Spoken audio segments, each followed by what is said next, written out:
Vamos iniciar então? Todos estão ouvindo? Podemos iniciar? Sim. Então, sejam bem-vindos a mais essa aula do curso Inteligência Financeira. Hoje nós vamos abordar o tema orçamento pessoal. O orçamento pessoal, na verdade, ele é a base da nossa vida financeira. Nós vamos trabalhar aqui com orçamentos previstos, realizado, com a questão de gastos pessoais e no intuito de quê? De planejar a nossa parte financeira para a execução da PROEX. Então, o orçamento, ele, na verdade, essa é uma técnica de planejamento econômico, né? Aplicada à previsão de todas as entradas e saída de recursos em determinado período. Ou seja, é tudo aquilo que a gente tem de remuneração, né? A nossa receita, menos as nossas despesas, né? Em um determinado tempo. Pergunto para vocês, quem já trabalha com um orçamento pessoal? Todos vocês já têm um orçamento pessoal? Podem responder no chat aí.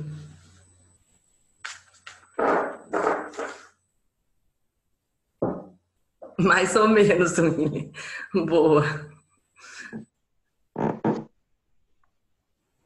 Sim, não é muito rígida. Tá, ok. Mas já é um começo, é esse o ponto. O ponto de partida é a gente já ter esse trabalho, né? Já ter pelo menos uma parte embrionária. E agora a gente tem que aperfeiçoar. Ok.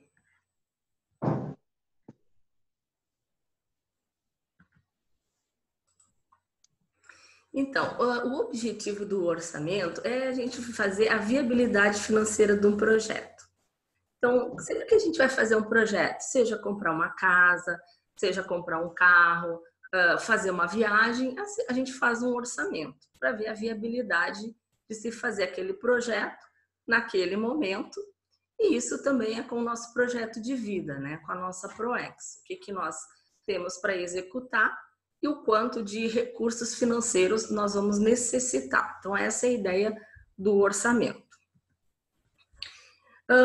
Os componentes do orçamento, isso é bem básico, mas é bom a gente recapitular para ter um alinhamento, né? Os componentes são sempre a receita, que é os recursos da entrada no nosso caixa. Se a pessoa recebe um salário, vai ser o seu salário. Se ela trabalha como profissional liberal, é o recurso do seu trabalho, né? Seja um dentista, um médico, um comerciante. E às vezes a pessoa tem mais de uma entrada de receita, né? Ela pode ter ser uma remuneração de um trabalhador, mas também ela pode trabalhar com vendas e ter algumas outras atividades. Então, a receita é tudo aquilo que entra no nosso caixa. As despesas são os recursos que saem, são os nossos gastos, né?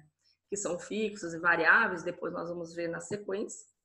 E o saldo é a diferença entre os dois, entre a receita e a despesa. Na verdade, o saldo é um ponto assim, fundamental para a gente fazer a construção, né, do pé de meia, para fazer o nosso projeto. É a partir do que sobra que a gente vai investir, que a gente vai alavancar as nossas receitas. Então, a gente sempre faz a analogia que o saldo, ele é o indicador da saúde financeira. Então, assim como a gente faz um exame para verificar a nossa saúde física, né? A gente olha a nossa planilha financeira e a gente já vê a nossa saúde financeira ao analisar o nosso saldo. Tá tranquilo? Se precisar, pessoal, vocês podem fazer alguma pergunta no chat, pode questionar aí a qualquer momento. Fiquem bem à vontade para a gente interagir aqui durante a aula. Então, no orçamento, olha que interessante essa composição. A gente sempre fala da proexogenia. O que é isso? Então, a gente estava falando agora que existe uma relação entre, vocês estão vendo ali, a receita, que é o que entra, a despesa, que são os nossos gastos, e o saldo. Isso tudo compõe o orçamento. Para entrar a receita, o que acontece? A gente tem que trabalhar, a gente depende de energia. Essa energia está no nosso holochakra. a pessoa vai fazer um trabalho, ela tem que ter energia, tem que ter força, tem que ter vigor, tem que ter saúde. Então, são componentes do holochakra que produzem a receita. Então, é importante a gente fazer essa relação dos nossos múltiplos veículos, né, de manifestação com a questão do orçamento. A despesa, ela está muito ligada ao psicossoma, principalmente quando ocorre aquelas compras por impulso. Quando uma despesa, às vezes você passa lá, é uma promoção imperdível, né?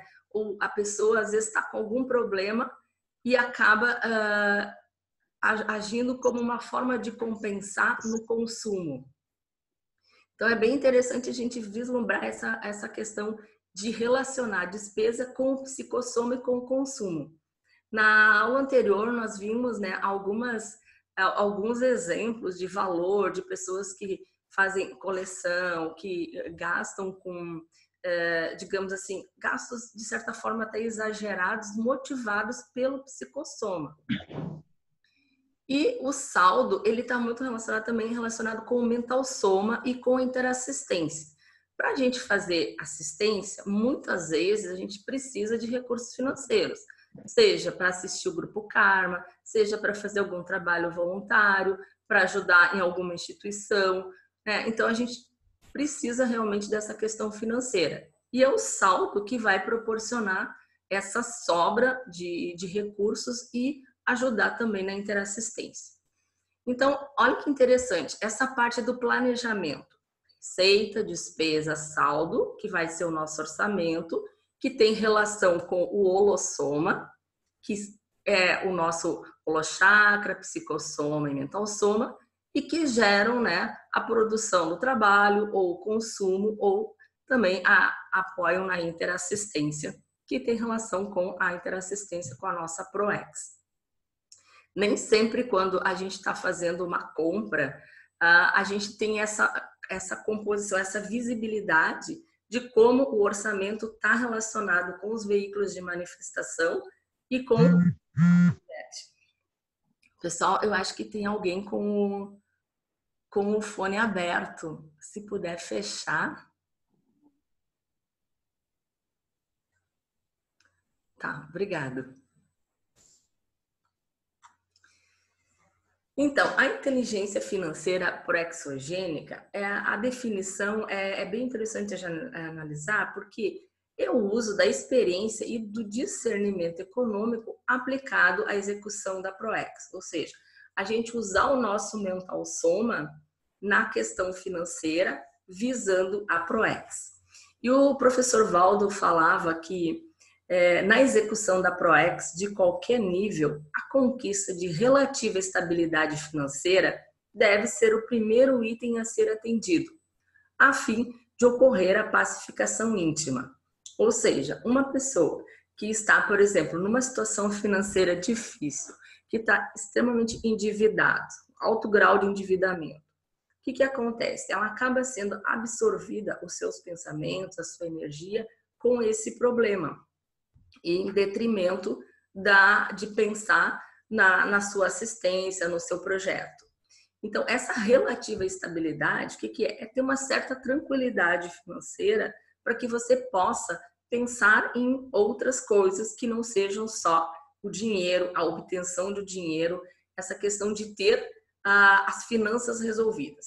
Então, no momento que se dá foco para ter essa questão financeira resolvida totalmente, nem sempre tá, mas que ela esteja pacificada, que ela esteja tranquila, a gente tem espaço mental para pensar de uma forma mais racional, mais clara, nos nossos projetos, na assistência. Então, ela realmente é uma questão que afeta muito a questão do holochakra, o psicossoma. E é interessante fazer essa relação e ver o quão importante é a gente ter essa situação financeira relativamente estável. Voltando um pouquinho para essa questão do orçamento, a despesa, então a maioria das pessoas ela não tem autonomia sobre a receita. O que significa? Por isso, o foco muitas vezes é o controle da despesa. Por que isso? De repente, você é um profissional e é ligado a uma empresa. A vaga do trabalho, aquela vaga, ela tem um valor de remuneração. Por isso que está mencionado que não tem muita autonomia. Se eu trabalho como executivo, um gerente, um profissional assalariado, eu estou dentro de uma vaga numa empresa que tem uma remuneração X. Então, para aumentar rapidamente aquela remuneração, a pessoa não tem muita flexibilidade. Tem uma pergunta. Não é por dificuldade de informática que eu não uso a planilha, mas sim algum bloqueio emocional. Olha só, que interessante. Nós estamos falando aí da relação do psicossoma com o financeiro. Muito interessante. A despesa para mim foi causada por dependência emocional quando um parente me pedia dinheiro. Olha só, eu fazia o possível para conseguir emprestar, mesmo a fundo perdido. Hoje aprendi a dizer não. Então, olha que interessante. Pode-se dizer que estabilidade financeira é ter saldo financeiro sempre positivo? Então, eu acho que não é só, nós vamos ver na sequência, não é só ter um saldo positivo, porque você vai precisar de uma reserva técnica, vai precisar de outros, acho que seria o primeiro passo, você ter um saldo positivo. Porque se não tem um saldo positivo, a pessoa ou está no 0 a 0, né? Ou ela tem dívidas, ou está no negativo. E cada uma dessas é uma estratégia de ação que a gente vai ver na sequência. Mas o interessante é você já estar fazendo essa correlação do financeiro com o lado do psicossoma. Então, aqui o que a gente estava dizendo, que a despesa, né, que você está falando, é onde a gente mais tem o controle, ou seja, mais nas nossas mãos, do que na receita. Isso para a maioria das pessoas, né? As despesas, elas têm tipos, que são a fixa, a variável, a supérflua. Isso acho que todos já têm domínio desses termos. De qualquer maneira, é bom a gente repassar para a gente ir alinhando aquilo que já tem nas planilhas de vocês com os conceitos aqui que a gente está trazendo. Então, uma despesa fixa são aqueles custos invariáveis quanto ao valor e fixa ou imutável quanto à incidência. O que é isso? Por exemplo, todo mês eu tenho que pagar o aluguel, eu tenho que pagar o condomínio, a diarista, prestação. Ou seja, se ele tem o financiamento do carro, o financiamento de uma casa, ele tem uma prestação e normalmente ele paga isso por mês. Então é uma despesa fixa. Todo mês vai incidir aquela despesa, né, e naquele valor. Supermercado, plano de saúde, seguro, academia. Então esse entraria no grupo das despesas fixas. As variáveis são aqueles custos que variam. O que acontece? Por exemplo, eles variam como? Energia elétrica. Todo mês eu gasto energia elétrica, mas eu posso gastar mais ou gastar menos. No inverno, muitas vezes, você está com o ar-condicionado ligado, no verão também, muito calor. Então, elas são variáveis pela quantidade que se gasta, ou mais ou menos, e isso interfere no valor a ser pago mensalmente. Consumo de água, consumo de gás, telefonia, né? Telefone aí é bem comum. Tem meses assim que dobra o valor do telefone, tem meses que é menor.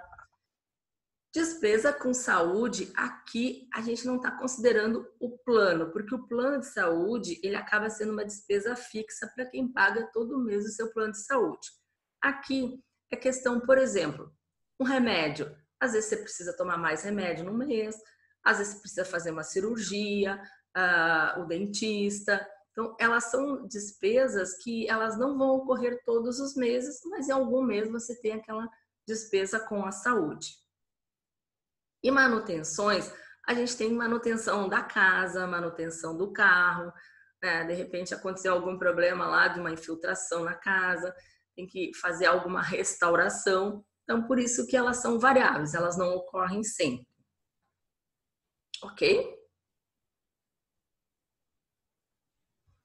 Então, até aqui eu acho que está bem tranquilo, todos vocês já dominam essa parte. E despesas supérfluas, o que se considera aqui? São aquelas que elas ultrapassam as necessidades básicas da consim. Ou seja, não é que elas não sejam importantes, elas são importantes, mas elas são aquelas despesas que no momento de dificuldade financeira serão as primeiras que a gente vai readequar, vai cortar, vai fazer um ajuste. Por isso que a gente categorizou elas como supérfluas. Por exemplo, o restaurante. O restaurante aqui pode ser uma despesa fixa. Por exemplo, para mim, se todo mês, se todo dia eu almoço no restaurante, porque a relação custo-benefício é mais adequada, mora longe de casa, sair do trabalho, ir até em casa, vale mais a pena usar o restaurante ali perto do trabalho, por exemplo. Então, esse restaurante que a gente está colocando é mais um restaurante aquele de sair para jantar, das pessoas saem toda semana, toda quinta, bares, viagens, diversões, clube. Tem muitas pessoas que pagam o clube e nem utilizam, né? Vestuário. Vestuário aqui a gente está falando na questão mais excessiva, porque vestuário a gente precisa. Mas no caso a gente tem aí questões do minimalismo, da sustentabilidade, de não precisar estar sempre com uma roupa nova, né? Gastos com beleza. Então, todos esses gastos, numa situação de dificuldade financeira, são os primeiros a serem readequados normalmente. E no orçamento, na nossa planilha, a gente vai trabalhar com a questão do centro de custos. O que são os centros de custos? São as unidades ou departamentos com custos ou despesas que lhe possam ser imputados. O que é isso? Por exemplo, a pessoa recebe lá o seu salário. Ok, mas aonde que ela gasta? É na alimentação, é na saúde, é no vestuário. Então, isso a gente separa em centros de custos. Para quê? Para facilitar a visão específica da despesa. Olha, eu tenho um gasto lá de 5 mil por mês, mas em quê? Quanto disso é gasto com a questão da habitação, da educação, das despesas pessoais? Então, por isso que ele é importante separar por centros de custos, para a gente ter uma análise e também, no momento de readequar, olha, eu quero fazer o projeto X, vou precisar de Y. Onde que eu vou olhar? Eu vou olhar nos meus centros de custos, como está a distribuição dos gastos, para dali verificar o que pode ser readequado no intuito de fazer sobrar dinheiro para o investimento. Então, os centros de custos, aqui são alguns exemplos e são os exemplos que a gente está usando lá na planilha. Moradia, transporte, alimentação, telefonia, saúde, educação, vestuário, lazer, investimento e empréstimos. Então, cada um desses custos, no momento que a gente vai distribuir os nossos gastos, a gente tem uma visibilidade para onde está indo o dinheiro. E depois vocês vão verificar que interessante que isso aí pode demonstrar os valores da pessoa, o que ela prioriza, o que ela não prioriza. É bem interessante a gente fazer essa análise da estrutura. E ainda, entrando um pouquinho mais a fundo, o centro de custo, ele é aberto em referências, mais específico ainda. Então, a gente parte de uma visão sintética para uma visão analítica. Por quê? Por exemplo, o centro de custo moradia, ele se subdivide em aluguel, condomínio, IPTU, energia elétrica, ou seja, os gastos relacionados com aquele custo. Porque você olha de repente, nossa, estou gastando lá 30% com moradia. Aí eu vou olhar isso aí, bom, dentro de moradia, o que está consumindo os 30%? O aluguel está muito alto. Opa, é o condomínio. IPTU uma vez por ano. Então, é importante essa análise e a gente fazer como se a gente botasse uma lupa em cima de cada gasto para a gente entender melhor. Vamos ver se tem outro questionamento aqui.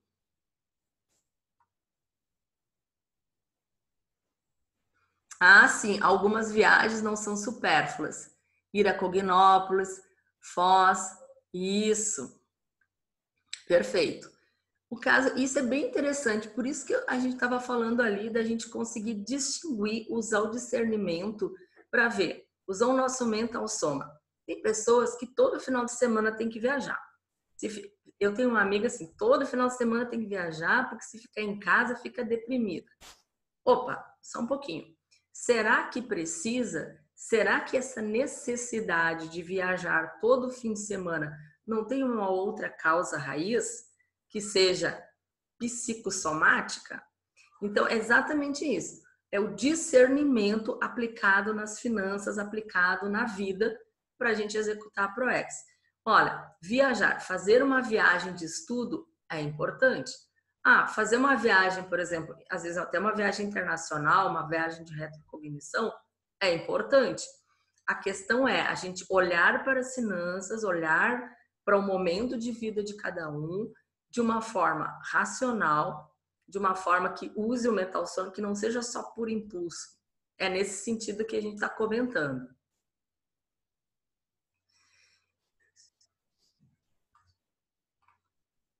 Vamos ver se tem mais alguma coisa. A viagem a Cognó entra nos centros de custo da alimentação, educação e viagens? Eu posso fazer um centro de custo específico? Sim, você pode fazer um centro de custo específico para ela. Por isso, o orçamento, o que a gente diz? O orçamento, ele tem uma estrutura, que é o que nós vamos ver, mas cada pessoa vai adaptar um pouco, vai subir, botar mais no centro de custo, pode retirar algum centro de custo, ela vai adaptar à sua necessidade. Por exemplo, né, a gente vai ver um jovem, talvez moradia para um jovem seja um custo muito pequeno, ele pode morar com os pais, mas a educação, que ele tem faculdade, tem curso de inglês, tem outros custos, pode absorver uma parte maior dos seus gastos. Se nós pegarmos uma pessoa idosa, por exemplo, provavelmente a área da saúde vai consumir boa parte dos seus gastos, porque vai precisar de mais remédio, plano de saúde para idoso é mais caro. Então, a gente olhar para o orçamento, olhar para as nossas planilhas e elas têm que conversar com a gente. Ou seja, aquela planilha, ela tem que ser personalizada para cada um. A gente vai ter uma estrutura básica, né? Uma estrutura, digamos assim, que atende os principais centros de custos e é padrão. E cada um vai adaptar a sua realidade ao seu momento de vida, assim como é o projeto de vida de cada um. Às vezes a pessoa precisa fazer um grande pé de meia porque ela sabe que a sua ProEx vai exigir, vai demandar. Eu sei que eu tenho que fazer viagem internacional, que eu tenho que fazer itinerância e tal. Ok, é um formato de necessidade e toda a sua vida financeira ela vai trabalhar visualizando esse cenário. Porém, pode ser que não, eu tenho a consciência que a minha ProEx é por aqui, o projeto de vida que eu quero, ele é aqui mesmo, digamos, é aqui em Porto Alegre, aqui em Foz, o meu trabalho maior é aqui. Então, antes de qualquer coisa, o mais importante é a gente saber qual é o projeto que a gente gostaria, que a gente precisa, que está nos demandando. A planilha, que a gente sempre diz assim, o trabalho, ele não é um fim, o trabalho é um meio. É um meio para a gente poder fazer assistência, para a gente se desenvolver, para a gente evoluir, para a gente ajudar os outros a evoluírem. E a planilha e o orçamento, ela é uma forma da gente administrar a nossa vida financeira para executar esses projetos. Então, para você, faz sentido sim ter um centro de custo dessa natureza.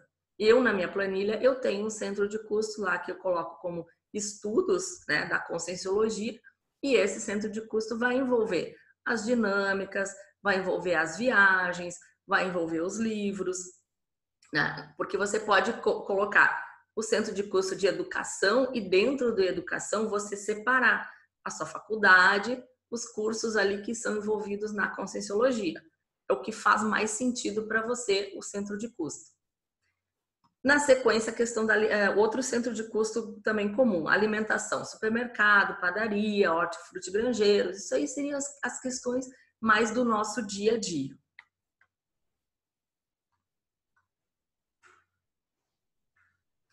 E dentro do orçamento, o que é interessante a gente fazer? É a gente fazer isso, fazer uma previsão, fazer o acompanhamento e no final o cotejo do previsto e realizado. Como se fosse uma empresa. O que a gente faz numa empresa? A gente pega, primeiro, a situação atual. Qual é a nossa base, né? Então, a base é o ano base 2019. eu vou fazer a minha planilha dos gastos de 2019, analisar, olhar cada centro de custo, fazer isso que nós estamos conversando agora. Muito bem. Eu vou fazer meu orçamento para 2020. Vou projetar a inflação, vou ver quanto que dá da inflação e vou ajustar. Só que daí, o que é importante? A gente fazer esse cotejo. Se eu previ X e gastei o dobro. Opa, onde que eu gastei? Por quê? Foi um gasto eventual? Então, essa parte do orçado previsto é o que vai nortear o desempenho da nossa vida financeira para a gente conseguir ter sempre um saldo, né, e executar os nossos projetos. Então, na planilha financeira, ele é um formulário padronizado para registro das informações. Então, assim, ó, gente, planilha, a gente trouxe um exemplo, que é o que a gente tem aqui na Apex, mas tem softwares diversos, tem softwares na internet, provavelmente o banco que vocês trabalham disponibiliza um software. A questão principal aqui é a disciplina. A disciplina da gente registrar, da gente analisar e tomar ações. Por quê? Primeiro passo, eu tenho que enxergar os meus gastos. Para onde está indo o dinheiro? Isso aqui está coerente com o que eu quero no futuro? Tá faltando receita. Bom, que estratégias eu vou usar para aumentar a receita? Estou gastando muito. Que estratégias eu vou usar para reduzir custo? Eu quero um saldo maior porque eu quero investir, eu quero fazer pé de meia. Então, a parte mais que a gente observa, que é o mais difícil, é a disciplina de registro, de análise e tomada de ações corretivas. Porque ferramentas tem muita informação na internet, tem especialistas, até na aula anterior, o professor Carlos Oldoni citou alguns livros. Isso tudo, hoje, a educação financeira, com a facilidade dos blogs, canais especializados, ela está muito disponível. Agora, no momento que a gente vai fazer a planilha financeira, é um momento que a gente também vai se deparar com os nossos trafores, com os nossos trafares. Às vezes, a gente vai se deparar que a gente é consumista. Ou vai se deparar também com a falta de disciplina. Então, por isso que a planilha financeira, o instrumento financeiro, a administração financeira em geral, ela é um instrumento de autoconhecimento, porque vai também nos dar esse link onde que a gente está conseguindo evoluir, né? Alguém falou ali, olha, não é por falta de planilha, mas então, qual é a causa raiz, qual é o motivo principal que talvez lhe afaste, que te afaste da planilha, né?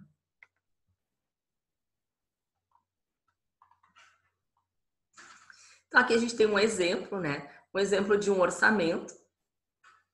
Então, tomando como base, se fosse o ano base 2019, o que a pessoa previu de gastar em cada centro de custo, né? De habitação, a parte que, caso tem funcionário, transporte e o acompanhamento do que efetivamente foi gasto.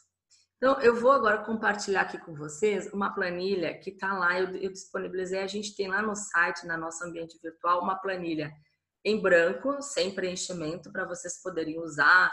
Pode alterar, tirar uma linha, colocar outra, tirar um centro de custo, colocar o centro de custos que mais se adaptam a vocês.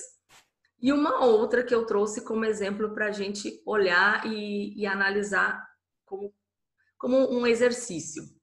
Eu vou compartilhar aqui e a gente vai trabalhar com ela um pouquinho.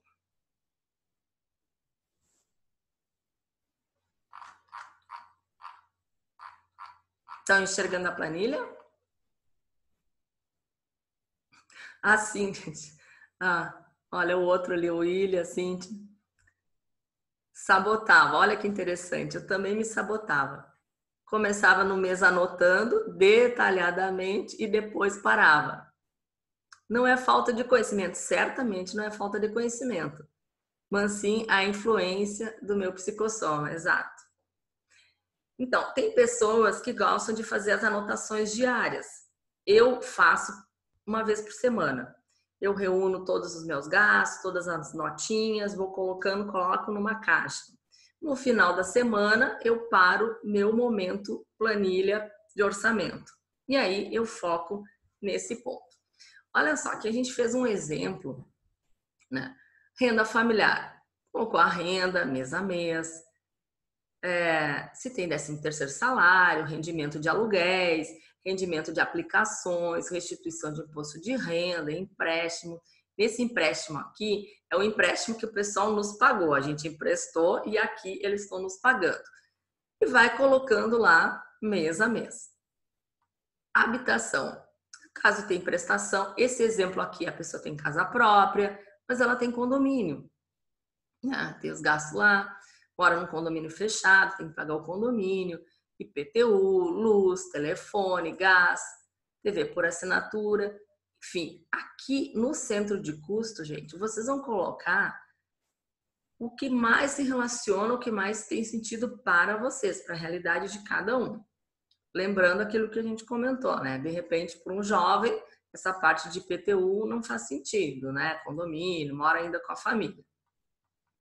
Saúde é um outro ponto, né? Plano de saúde, psicólogo, né? Academia que está dentro de saúde, né? A gente precisa ter um soma saudável para executar a nossa PROEX, médico, dentista. Então, olha só, aqui no centro de custo, gente, vai entrar tanto despesa fixa quanto variável. Dentista é variável, não vai todo mês, a não ser que esteja fazendo um tratamento. Medicamento, pode ser que sim e pode ser que não. Então, aqui é importante, quando a gente está vendo o centro de custo, incluir, tanto faz se ela é despesa fixa ou variável. É aquilo que realmente, no dia a dia de vocês acabam investindo ou colocando dinheiro ou tendo esses gastos. Transporte, caso aqui hoje é bem comum, né? A pessoa nem tem mais carro, né? Dá tanta manutenção. Hoje, com a economia compartilhada, muitos usam Uber, não usam carro. Pode ter automóvel, despesas pessoais, higiene pessoal, cosméticos, cabeleireiro, vestuário, cursos. Então, aqui, quem me falou da Cognópolis, pode botar cursos sendo a faculdade, cursos sendo estudos de conscienciologia, e daí você vai ter uma noção, né, uma visibilidade de quanto por mês você está investindo no seu conhecimento em relação àquele tema. Lazer, restaurantes. Esse restaurante é aquele que a gente estava falando, né? Não é o restaurante da alimentação, por exemplo, diária. Cartão de crédito, vai colocando suas despesas. Então, isso aqui... tem mais um. No controle, assim, das despesas domésticas, eu e o meu marido somamos nossas receitas e debitamos todos os gastos da família. Interessante. Para o preenchimento da planilha, para a PROEX, devo separar nas minhas receitas? Então, é bem interessante essa pergunta. Como que funciona? Você e seu marido, vocês têm um projeto em conjunto? Você tem a sua dupla, vocês têm projetos em conjuntos? Porque aí depende também de cada um. No meu caso, eu tenho a minha planilha e meu marido tem a planilha dele, são separados. A minha dupla tem lá, embora a gente trabalhe muito, digamos assim, a gente tem um projeto em conjunto, mas os gastos pessoais a gente trabalha separado. Muitas atividades, muitos investimentos nós fazemos juntos. Aí vai depender de cada casa. Agora, o que é interessante, olha um exemplo aqui, gente. Pegando essa planilha preenchida, separando pelos centros de custos, a gente vai gerar um gráfico e esse gráfico vai mostrar para onde vai o dinheiro. Então, olha como fica mais fácil da gente entender essa situação. Aquela planilha resultou no quê? 55% desse exemplo a pessoa gasta com habitação, 10% com saúde, 12% com lazer, 14% com despesas pessoais. Então, ela gasta mais com despesas pessoal do que com o lazer. E aqui não tinha questão da 1% é o transporte. Você começa a ter uma visibilidade de onde vai o meu dinheiro. Um outro ponto aqui que a gente estava comentando, ó, os rendimentos. Essa pessoa tem praticamente 80% é de um salário, o salário líquido dela é os rendimentos. Pode ter outras fontes de receita. Nesse caso, 15% da receita vem de rendimento de aluguéis. Quando vai para habitação, olha, interessante também. Aqui, ó, 62% é supermercado, né? Nossa, é bastante. Pode ser que seja uma família, é uma pessoa só. Então, olhando esses gráficos e a gente começando a fazer uma análise, a pessoa já começa a ver, aí que a gente falou do psicossoma, né? Nesse outro caso, o plano de saúde. A saúde está consumindo aqui dentro do centro de custo saúde, o plano de saúde é o que mais tem impacto.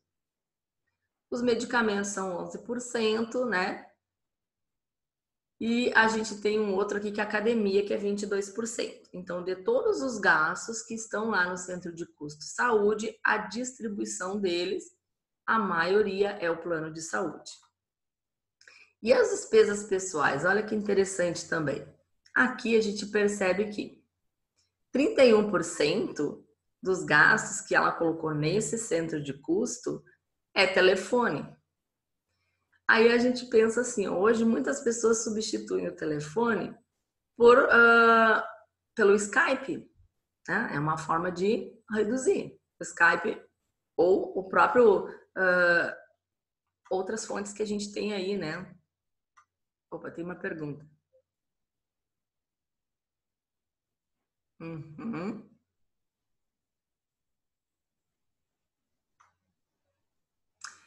Você abre, ó, se você fez um empréstimo, a minha sugestão é você abrir um centro de custo para empréstimo, porque o empréstimo vai imputar juros, é um ponto que vai ter bastante atenção. Olha aqui, aqui por exemplo, tinha um centro de custo tarifa bancária, porque às vezes você está pagando muito de tarifa bancária no seu banco. Você pode ir lá, negociar com o banco, comparar as tarifas com outros bancos, ou pode até mudar de banco. Então, no caso, o empréstimo é um centro de custo bastante importante para vocês. Eu acho que você poderia colocar no centro de custo empréstimo. Até acho que aqui na planilha tem. Deixe-me ver. Eu tinha visto.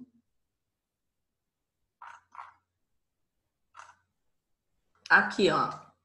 Aqui é empréstimo. Só que nesse caso é um empréstimo na renda familiar. Ele tá categorizado aqui como receita, né? Mas é um empréstimo. Você colocaria como abriria um centro de custo como empréstimo mesmo. Então, essa relação que a gente, às vezes alguém falou ali que se sabota, é a gente encarar, olhar de frente para esse cenário. Onde está indo o meu dinheiro? Quando a gente preenche, e aí o que é interessante? Você preenche, olha, analisa, vai lá para os gráficos, olha cada gráfico, volta, e aí vai começando a ajustar. Poxa, será que esse número aqui está muito alto? O que eu posso fazer para reduzir? O que eu posso fazer para otimizar? Às vezes, a TV por assinatura, tem pessoas que pagam TV por assinatura, né, e nem utilizam. Acaba sempre utilizando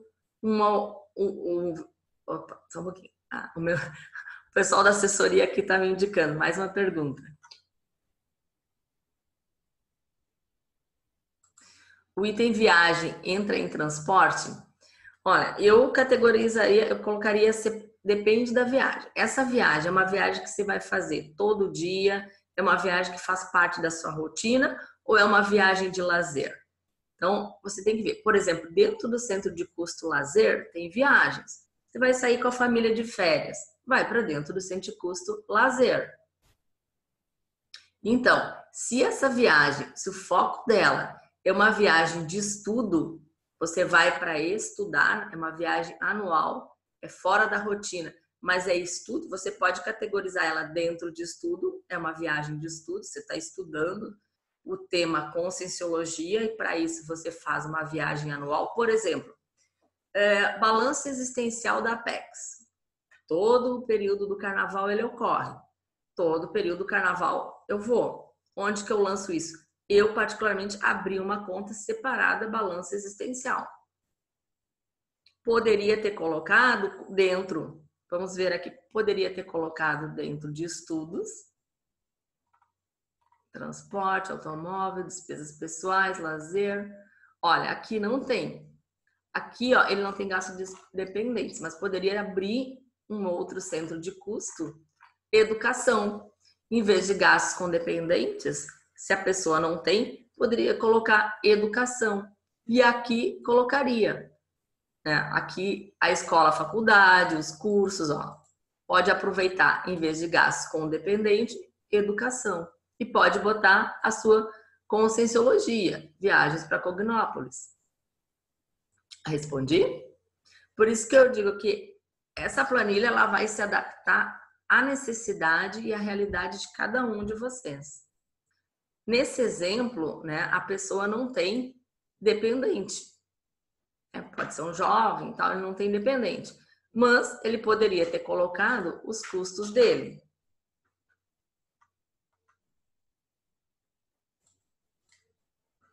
E se a pessoa também faz outras coisas relacionadas, uma viagem anual a Cognópolis, mas também ele pode ter uma viagem uma vez por mês para uma outra cidade, fazer algum outro curso da Conscienciologia, pode colocar ali também. Livros que a pessoa gasta. Por isso que eu tenho na minha planilha um centro de custo educação. E dentro do centro de custo de educação eu separo. O que é educação relativa à minha atuação profissional, os cursos que eu faço relativo à minha atuação profissional, os cursos que eu faço relativo ao meu voluntariado, atuação na Conscienciologia, por exemplo. Livros que eu compro para minha atuação profissional, livros que eu compro para o meu desenvolvimento pessoal, meu autoconhecimento. Esse é um outro ponto importante, porque quando a gente vai abrir, a gente vê muitas pessoas que elas fazem cursos, elas se aperfeiçoam na sua atividade profissional, mas cursos de autoconhecimento, leituras de autoconhecimento, muito pouco. Então, vale a pena a gente lançar separado, até para a gente conseguir fazer um cotejo. Olha, eu estou tão focado no meu trabalho, na minha atividade profissional, que eu faço todos os cursos, leio todos os livros, e de autoconhecimento. O que eu estou fazendo? Porque não dá para separar, né? A gente acabou de ver que muitas vezes um bloqueio no nosso psicossoma, ele nos impede de administrar as finanças, que é base da nossa vida intrafísica, né? Alguém falou ali de se sabotar. Ou uma experiência negativa com o dinheiro. Nossa, emprestei, não recebi, tive uma perda, tive um dano e aquilo ali bloqueou. Então, essa planilha, né, o gerenciar, o trabalhar com dinheiro, porque tem até um verbete que é a energia do dinheiro. O dinheiro é energia. Então, vale a pena se vocês puderem assistir esse verbete, porque no momento que eu estou trabalhando o dinheiro, o que ele serve? Ele serve para assistência. Eu recebo. Na aula anterior a gente viu isso, né? O saber ganhar, o saber perder, o saber doar, todas aquelas considerações da aula anterior, agora a gente vê na prática. Por exemplo, pode ser que alguma pessoa tenha aqui um centro de custo doação. De repente, ela contribui, é um amigo da enciclopédia. Isso já é um custo fixo. Todo mês ela vai pagar. Ou não, ou é eventual, vai lá e faz um pagamento. O outro faz doação lá para o Greenpeace. O outro faz doação para os, como é que é o nome? Voluntários. Deixa eu pedir assistência aqui para o pessoal que paga. Médicos Sem Fronteiras. Isso, obrigada. Médicos Sem Fronteiras. Entende? Então, para uma pessoa, isso pode fazer sentido e lançar aqui como um centro de custo. Ok? E aqui a planilha, ela também tem uns gráficos muito interessantes para ajudar a gente a visualizar. Por exemplo, o rendimento. Aqui eu tenho uma receita, nesse exemplo, que ela é fixa. Então, todo mês a pessoa recebe o mesmo valor, certo? Os gastos, eles acabam variando. Independente de ser fixo ou variável, em geral, num mês ou no outro tem mais gastos, porque existem os gastos variáveis, né? As despesas variáveis. Senão, ela seria sempre fixa. E aqui é o meu saldo do mês, né? Então, um saldo azul. Ok? Mais alguma dúvida?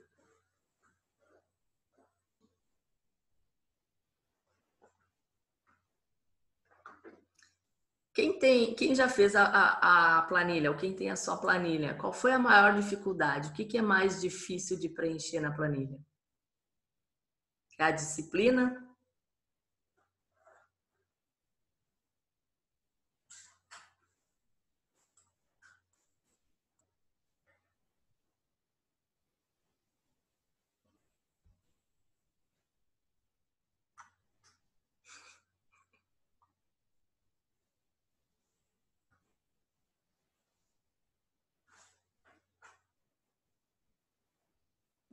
Uhum.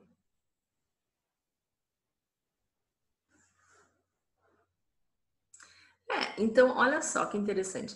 A parte de. Porque eu sempre digo assim, ó, é melhor o feito do que o perfeito. Tá? Então, é melhor o feito do que o perfeito. Se eu não tenho o valor exato, olha, eu não sei se eu gastei R$ 20, 25, mas faz o valor aproximado. É melhor a gente ter um valor aproximado do que a gente não ter nenhuma informação. Com o tempo, a gente vai melhorando, a gente vai lapidando. Ah, entendi.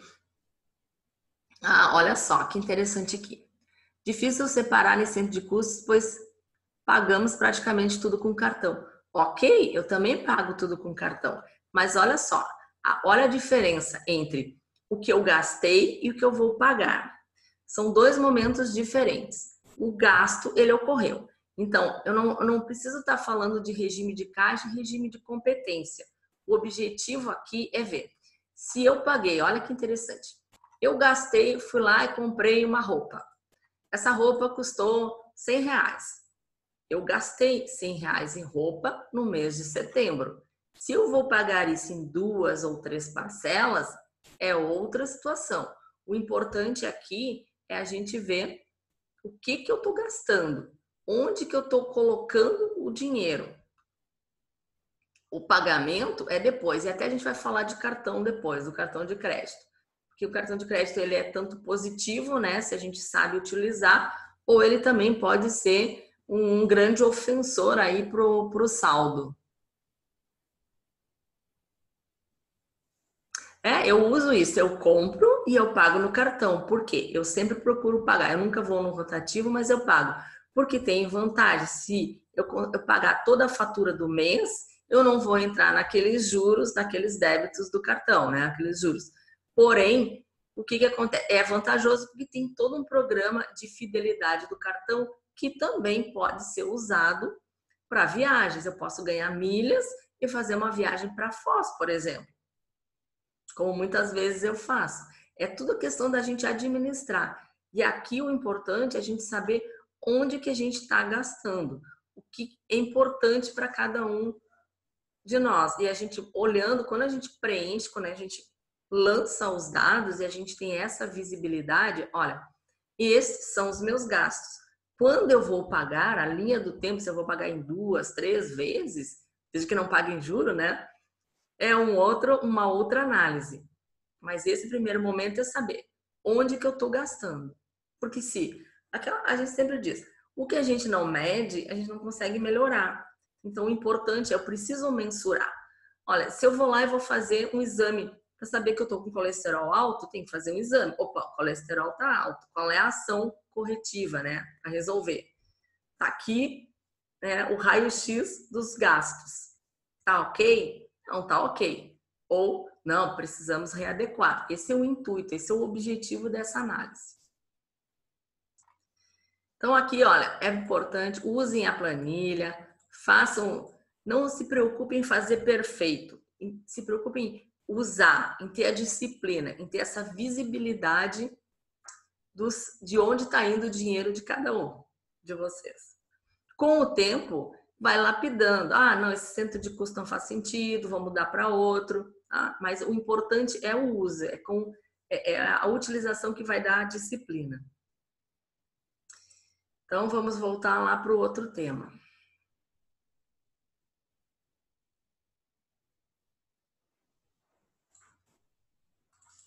Como é que estou de horário aqui? Tá, vamos lá. Então, a equipe aqui está dizendo que tem que acelerar. Então, aqui é o que a gente já comentou, né? A estrutura do orçamento. Essa estrutura é a análise que permite identificar o mater pensene e valor ativo. Então, é o que norteia as nossas ações. Se vocês olharem, às vezes a pessoa olha lá, sente o custo vestuário está extremamente elevado. Por quê? Só compra roupa de grife, né? Roupas caras. Então, para aquela pessoa, isso é um valor. O status pode ser um valor nesse sentido, né? Então, é importante olhar. Aqui um exemplo, pessoal, é um exemplo do IBGE, de uma distribuição normal, natural, de como que é uma distribuição básica de centro de custos das famílias brasileiras. Alimentação, em média, é 19%, habitação, 36%, transporte, 19%, saúde, 7%, educação, 3% e outros. Isso, claro, voltando que isso depende muito do momento de cada um, né, da idade de cada um. Aquilo que a gente comentou, um jovem, talvez na habitação seja menor, um idoso diferente.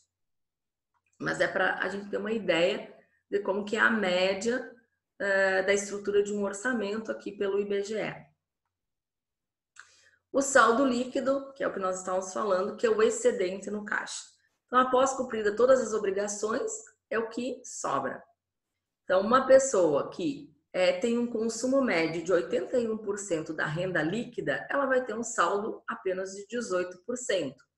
O ideal seria um saldo de 30%, para conseguir ter um valor que permita investir e fazer o pé de meia. Um outro ponto importantíssimo é a reserva técnica. Então, a reserva em patrimônio, o que é a reserva técnica? A reserva técnica, antes, se a pessoa pergunta assim, se eu tenho um saldo, sobrou um dinheiro no final do mês, o que eu vou fazer? Vou investir. Não, a primeira coisa é, primeiro, saldar dívidas, porque dívidas têm juros e isso corrói o patrimônio. O segundo momento é a reserva técnica, que são as reservas para possíveis emergências. Então, a característica da reserva técnica é ter alta liquidez, ou seja, rápida conversão em moeda. Isso pode ser um CDB, alguma aplicação que vocês consigam resgatar rapidamente numa emergência. A prioridade, ou seja, antes de investir, montar a sua reserva técnica. E o valor ideal de ser de 3 a 6 vezes o gasto mensal. O que a gente fala aqui de reserva técnica? Às vezes, olha, um carro, a pessoa sobrou um dinheiro, foi lá e comprou um carro que estava na promoção. Porém, de repente surgiu a necessidade de uma cirurgia. Ela não vai conseguir vender rapidamente por um bom preço o seu veículo. Ele não é facilmente convertido em moeda. Então, sempre é bom ter essa reserva para as eventualidades. Aqui é uma maneira, um cálculo para a gente analisar a reserva técnica. Por exemplo, se é de 3 a 6 meses, nesse caso, a reserva técnica é o gasto que ele tem por mês, vezes a meta da reserva, se é 3 ou 6 meses, dividido pelo saldo líquido, que é aquilo que sobra todo mês. Então, a regra é, se a pessoa tem um gasto de R$ 1.200 por mês, e um saldo líquido de 200 e ele quer construir uma reserva técnica de 6 meses, o tempo é 36 meses. Ele vai levar 36 meses, 3 anos, para construir essa reserva técnica. Isso em linhas gerais. Porque, claro, se todo o valor que ele tiver de saldo líquido ele aplicar a juros compostos, pode reduzir o tempo. Ou ele encontrar alguma outra forma de reduzir gastos para sobrar mais saldo líquido e também reduzir o tempo, conseguir a sua reserva técnica num tempo menor. Mas o raciocínio aqui é esse. Saldo líquido, importante, construir reserva técnica antes de fazer investimento. Um outro ponto é o grau de endividamento. O endividamento é o montante da dívida suportável por uma pessoa. E o sobreendividamento é o máximo, é quando a pessoa está extremamente endividada e pode levar à inadimplência. Olha que interessante. Isso aqui é uma matéria recente que ele menciona que, em relação a 2018, houve um aumento de 5,4 pontos percentuais. E essa pesquisa é uma pesquisa que ela é feita pelo a PEC, né? A Pesquisa de Endividamento e Inadimplência do Consumidor, apurada lá pela Confederação Nacional do Comércio de Bens e Serviços. É importante vocês acompanharem até para ter essa noção. Então, o endividamento das famílias no Brasil chegou a 64%. Agora, essa última informação que em junho deste ano, 21% das famílias pesquisadas afirmaram ter mais da metade da sua renda mensal comprometida com o pagamento de dívidas. Então, se ela tem mais da metade da renda comprometida, possivelmente ela está num sobreendividamento. E como que eu calculo isso, né? Qual é o grau de endividamento? A gente pega o total das dívidas mensais, e aqui dívidas mensais é cartão de crédito, cheque especial, empréstimo com a família, com a amiga, tudo que está devendo. Divide pela receita líquida e multiplica por 100. Aí, cada um vai ver o seu grau de endividamento.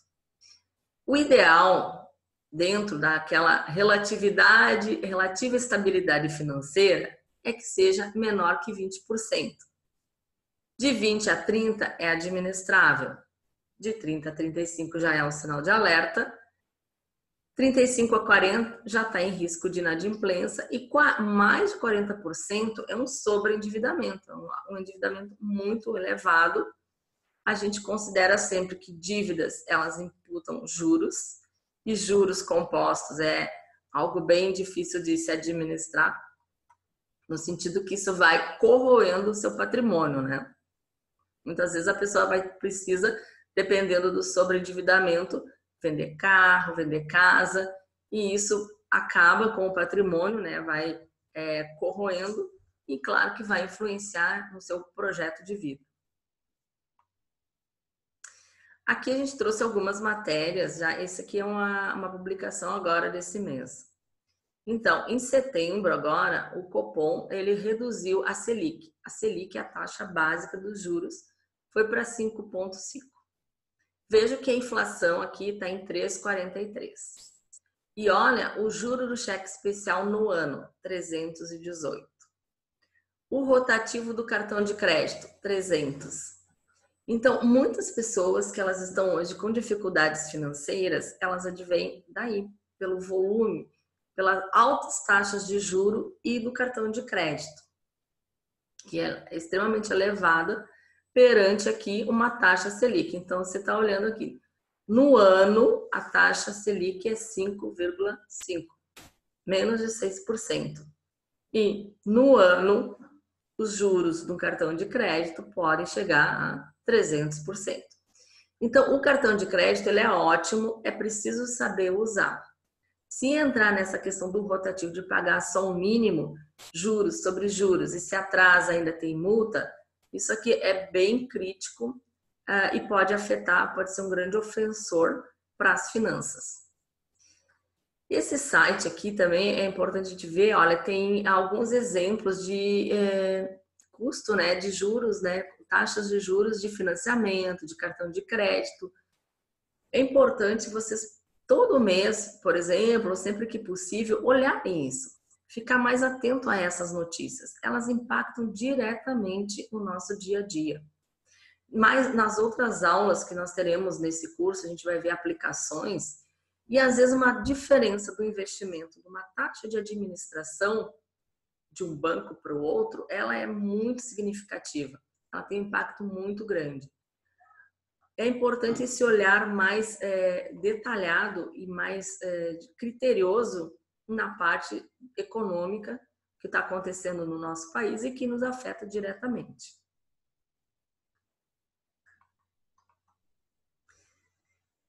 E por fim, a gente vai falar do patrimônio líquido pessoal. O que é o patrimônio líquido pessoal? É o conjunto de bens de uma pessoa. Então é ativo menos o passivo. Bens é tudo aquilo que a pessoa tem, né? A casa, o carro, desde que não seja financiado, porque quando você tem um bem, um imóvel, um carro financiado, ele não é seu, ele é do banco. a qualquer momento que não se pague, que se deixe de pagar, né, o banco pode ir lá e retomar o bem. E a gente vê aí tantos leilões, né? Leilões de carro, leilões de casa, de imóveis. Então, quando a gente fala em bens aqui, patrimônio líquido, bem é um bem quitado, a casa própria quitada, o carro quitado, menos as dívidas, porque o financiamento entraria em dívidas, tá? E o pé de meia ProEx. Então, aqui a gente trouxe um exemplo do projeto. A pessoa quer fazer um projeto. Bom, e aí, quanto que eu preciso para executar o meu projeto? Depende do projeto. Né? Cada projeto vai ter o seu custo pertinente. Então, aqui um exemplo, só para a gente começar a desenvolver esse raciocínio. Né? A ideia é o pensar financeiro, o olhar financeiro do dia a dia, das nossas ações e de onde nós queremos chegar. Estão me avisando uma pergunta. Na lição da semana, solicita que preenchamos a planilha e envie como fazer para enviar. Pedi aqui auxílio para a minha equipe. Tá. A equipe está dizendo que eles vão olhar e vão informar se envia a planilha para o e-mail EAD, né? Eu acho que é o e-mail EAD, e a gente informa. Tu confere isso? Ok. Então, eles vão informar, Cíntia, se é para aquele e-mail do EAD ou se vai ter uma possibilidade de colocar no ambiente virtual. Eu acho que é melhor por e-mail EAD, porque o ambiente virtual fica aberto para todos. E esses dados são dados pessoais, são sigilosos, então vai ter um e-mail especial aí para mandar. Já está anotado. Então, aqui é um exemplo da gente desenvolver esse raciocínio. Então, olha o que se pensou nesse exemplo. Vamos imaginar que um jovem, né, está na sua fase preparatória da ProEx, né, está estudando lá, e ele está pensando, bom, dos 30 aos 50 anos, são 20 anos, 240 meses.